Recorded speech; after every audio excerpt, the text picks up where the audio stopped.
For today's top stories, let's go over to the CBN News Desk. Gordon, the trial of Major Nidal Hasan, the accused Fort Hood shooter, is moving ahead with emotional eyewitness testimony. A judge denied Hasan's backup lawyer's request to be excused from the trial. They believe Hasan is hoping for a death sentence. Ephraim Graham brings us the story. A firm rebuke for Major Nidal Hasan's standby defense team. Presiding Judge Colonel Tara Osborne told the attorneys to get back to work. They want to replace Hasan, who's acting as his own defense attorney, saying he's trying to get himself executed. When they argued against the judge's decision, calling it a violation of their professional ethics, Osborne said, quote, "I will make it easy for you. I've given you an order, and that relieves you of every ethical liability." The lawyers plan to appeal that ruling. Meanwhile, testimony has resumed. Eyewitnesses taking to the stand described the chaos of the 2009 shooting rampage. Nurse Sergeant Inga Campbell discovered Staff Sergeant Justin DeCrow dead. She had just finished helping him get a medical waiver so he could deploy.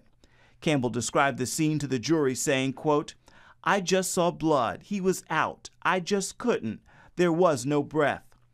Another eyewitness said she heard Private Francesca Velez pleading with Hasan. Velez had discovered she was pregnant while on deployment and was at the Readiness Center to process out when Hasan started shooting. She said Velez stared Hasan in the eyes, begging, "My baby, my baby." Then there was a shot, and her voice stopped.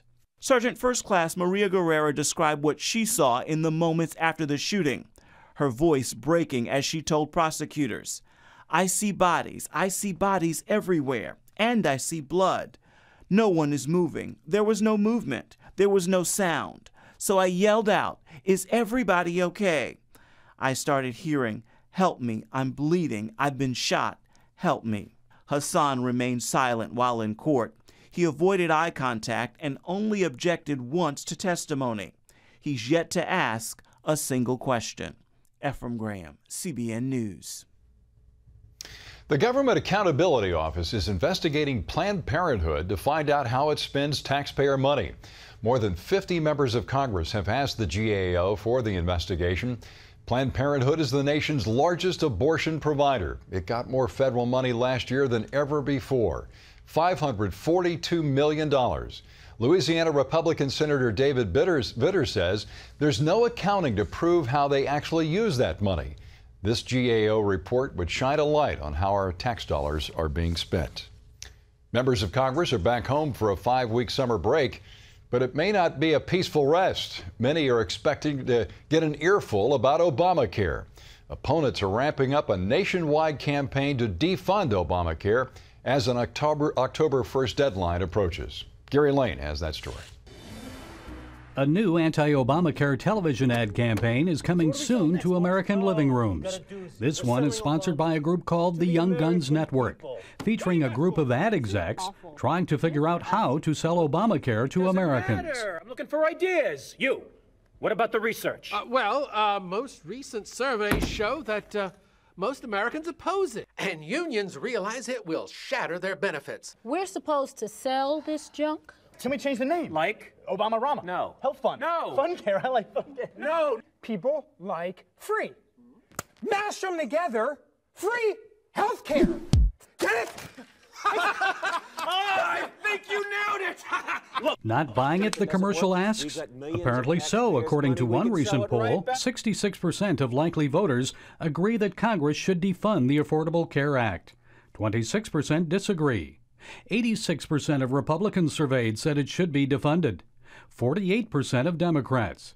And even a Washington Post ABC News poll found that moderate Democrats are starting to turn against Obamacare. Only 46% support it today, compared to 57% last year. Meanwhile, FreedomWorks is launching a campaign urging supporters to burn their Obamacare card. But Obamacare opponents aren't the only ones trying to rally their forces. Organizing for Action, formerly part of President Obama's presidential campaign, is spending more than $1 million on a campaign defending Obamacare. What's the impact of Obamacare? The truth is, Americans are already seeing the benefits. She's seeing more seniors for free wellness visits, He received a $150 rebate from his health insurance company. And next year, she can expand her small business thanks to tax credits that cover up to half of her workers' health insurance. But critics say small businesses are already reducing worker hours to avoid providing them with costly insurance. They say this means Obamacare will create a part-time American labor force. Only 9 legislative days will remain once Congress returns from recess, so passing a new budget by October 1st may be unlikely. Most Capitol Hill observers expect a vote on another continuing resolution to keep the federal government running and Obamacare temporarily funded. Gary Lane, CBN News. Egyptian rights groups are warning that more violence is about to erupt against Egypt's Christians. Islamists in southern Egypt are stirring up anger against the Christian community there. They charge that its leaders helped engineer the downfall of former President Mohamed Morsi. And Islamists recently defaced churches with spray-painted messages. Operation Blessing helped a preschool in Peru make much-needed repairs. 140 children attend Mitrocita, meaning My Little Preschool. It sits on the Ataya River, which floods about 5 months every year. That's taken its toll on the school. Operation Blessing teams replaced parts of the roof and siding. They installed a new sink, pipes, and faucets.